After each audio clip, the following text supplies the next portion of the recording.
ঢাকার উত্তরার milestone school and college এলাকা কয়েক ঘন্টা আগেও যেখানে ছিল ক্লাসরুমের স্বাভাবিক কোলাহল, কিন্তু আচমকায় আকাশ থেকে নেমে আসে ভয়াবহ বিভীষিকা। বিমান বিধ্বস্ত হয়ে আগুনে পুড়ে ছাই হয়ে যায় চারপাশ। দুপুর 1:06 দিকে উড্ডয়ন করে বাংলাদেশ বিমান বাহিনীর F-7 BGI মডেলের একটি প্রশিক্ষণ বিমান। বিমানটি চালাচ্ছিলেন বাফা 76 ব্যাচের ফ্লাইট লেফটেন্যান্ট তৌকির ইসলাম সাগর। 13 মিনিটের মতো আকাশে ওড়ার পর হঠাৎই নিয়ন্ত্রণ হারায়, বিধ্বস্ত হয়ে আছড়ে পড়ে মাইলস্টোন স্কুল অ্যান্ড কলেজের বিল্ডিংয়ে।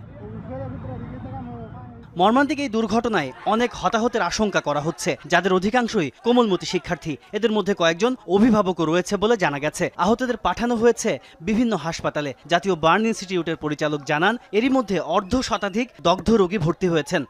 এখন পর্যন্ত আমাদের 60 জন যেটা ভর্তি করা হয়েছে, আরো 10-15 জনের ক্যাপাসিটি এখানে নেওয়ার মতো হবে। এরপর ঢাকা মেডিকেল প্রস্তুত আছে পুরোটা। এই পর্যন্ত যা রোগী আসছে আমরা ম্যানেজ করতে পারতেছি এখানে এরপরও আরো 10-15 জন নেওয়া যাবে। বাট ঢাকা মেডিকেল কলেজ পুরোপুরি রেডি আছে, বাড়তি রোগীদের ওখানে পাঠানো হবে।